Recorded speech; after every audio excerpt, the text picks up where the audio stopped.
encapsulated a game plan to bring about this world government. And in these game plan, he had it mentioned in there that they were to take France in the year 1789.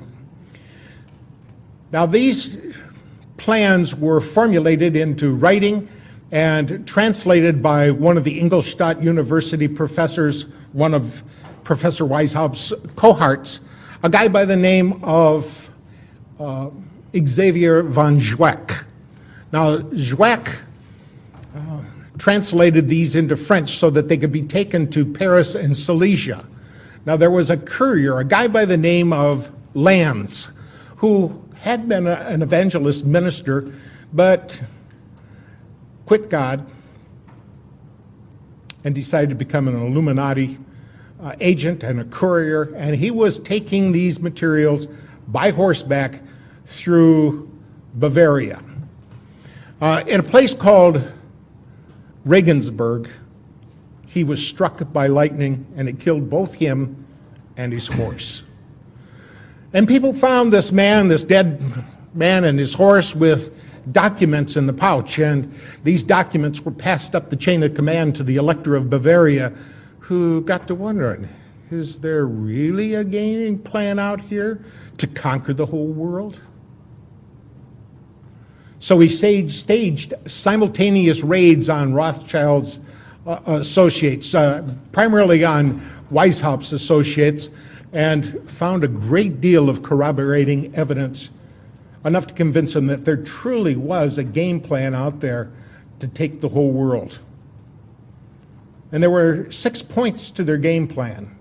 They wanted the abolition of all religion, the abolition of property rights, of inheritance, and the worst one was down at the bottom of the list, the abrogation of the family.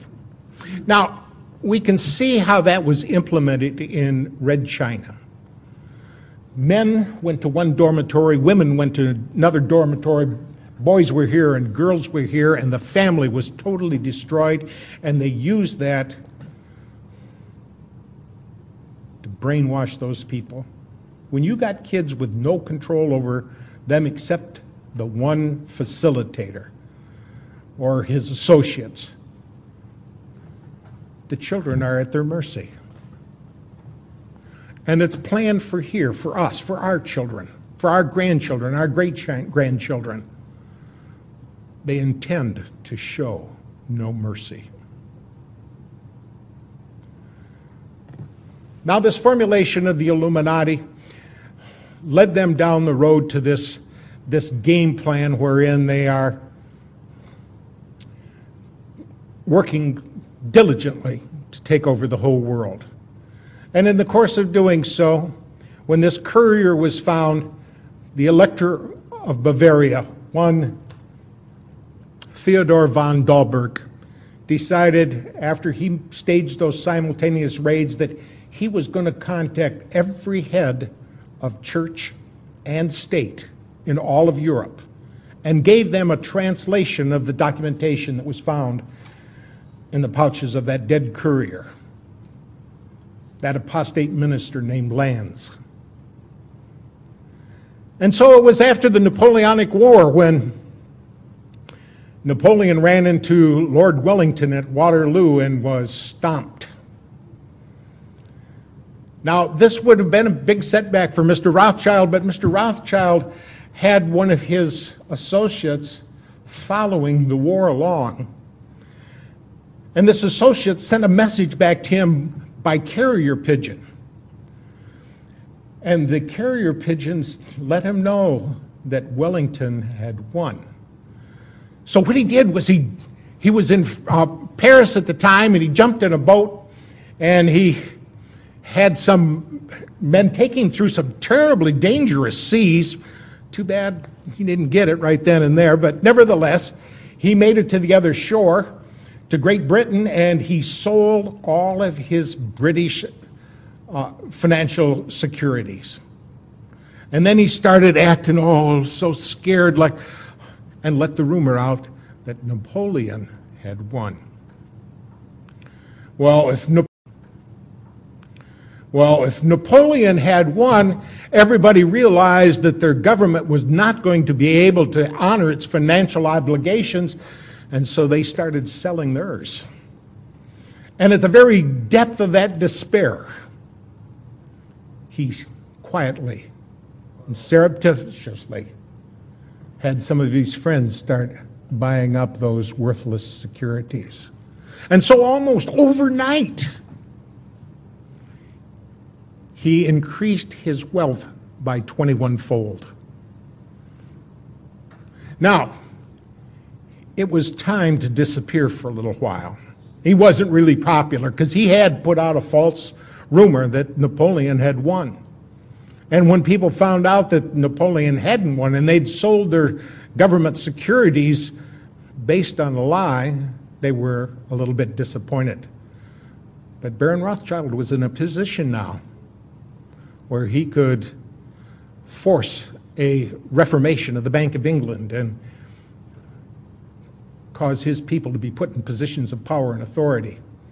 And so, as a consequence, it turned out well for him. It turned out way too well for him. So it was after this Napoleonic Wars that they had this big meeting in Vienna.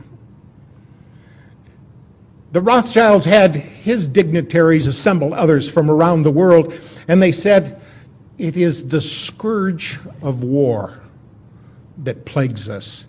And if we're ever to get rid of this scourge of war, we're going to have some kind of Congress where nations can come together and we can live through this modern age. One of the attendees was the Tsar of Russia. And he remembered the documentation that he had gotten from the Elector of Bavaria, and he had studied it. And he knew about this program by the Illuminati to take over the whole world. And he got up in the middle of that meeting and he denounced the whole process. He pointed out that it was Weishaupt's plan to overthrow all governments and religion and take over the world on behalf of his organization. And he was the man personally who shot down the Congress in Vienna, and Rothschild hated him for it. And he swore that he or his heirs one day would destroy the entire Romanov family. And we saw that happen. Well, it was before our times. We didn't personally get to see it happen, but we sure have a recording of it in our history books. That in November 8th of 1917, I believe it was, that they went in and took over, killed the entire Romanov family, the Tsar and all his children. There's some speculation that one daughter, Anastasia, got away, and another son is alleged to have gone off over to Poland and become a military officer under an assumed name. There's lots we don't know about what went on. Lots we probably never will know about what went on, because everything has been based on deceit and lies, and we find ourselves boxed into corners based on these untruths.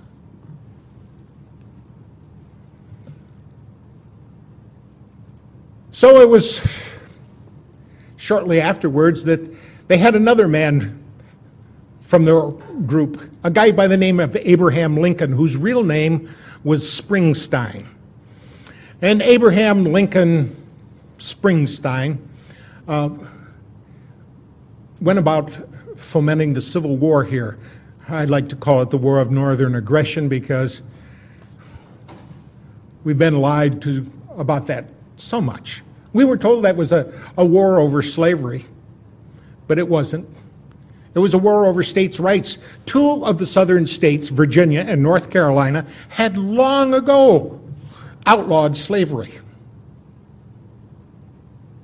And yet, It was used to rally northern forces. You know, that's the kind of thing I'd be willing to take part in. I would like to stop slavery wherever it could be found. And I'm sure it appealed to a lot of people to put an end to that despicable act of holding another human being like you would an animal and making them work for whatever you feel like giving them. Now, Abraham Lincoln had right in his cabinet a guy by the name of August Belmont. And August Belmont wasn't his real name. His real name was Schoenberg. He was a Rothschild agent. And down in the other camp, they had a Rothschild relative, a guy by the name of Judah Benjamin, who was the head of the secret police down there. And after that, Abraham Lincoln resented his involvement with these people. And he made a speech in which he said, I feel at this time more fear for my nation than any other time, even during the war. An era of corporations has been enthroned and corruption will grow in high places. And we will end up with the wealth of many aggregated in the hands of the few. Now, his resentment resulted in action, and he decided he was going to issue greenbacks. He'd had enough of working with these people, and they would not put up with that.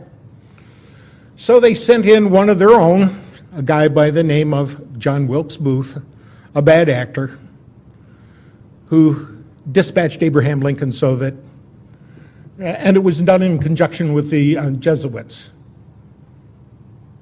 See, there are so many of these Illuminati organizations out there. The one we just described by Adam Weishaupt was called the Bavarian Illuminati. There was another Illuminati called Avion over in, I believe, in Great Britain. There was one in Switzerland, and there was another one in France, the Grand Lodge Orient de la France. And there's a very important one called the Alumbrados that was formulated in Spain. Now, the Alumbrados is Spanish for enlightened ones. And the Alumbrados only existed for about 20 years before they changed their name. They changed their name to the Society of Jesus. They called themselves the Jesuits, and they pledged themselves as the protectorate of the Pope. And when you got the Illuminati protecting you, it's the kiss of death. Well, we find about the time that this Civil War was over, there was a guy who had been born in Boston, Massachusetts on December 30th, 1809, a guy by the name of Albert Pike. He was an impressive intellect. He was a Harvard graduate back when it really meant something.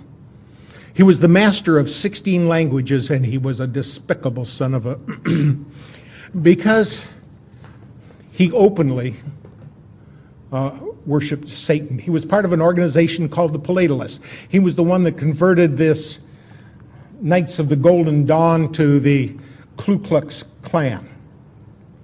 And he was the author of a book called Morals and Dogma.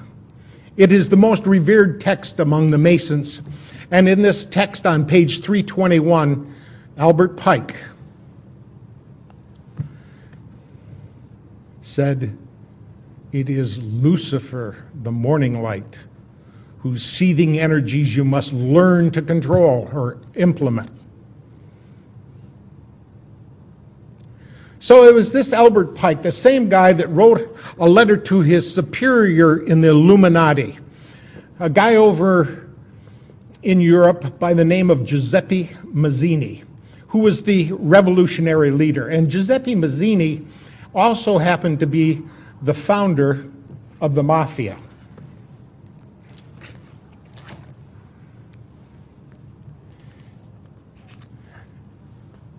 This letter that he wrote to Giuseppe Mazzini on August 15 of 1871 outlined 3 world wars. And the first of those world wars was to be fomented between the differences between the German nationals and the Brits, and end up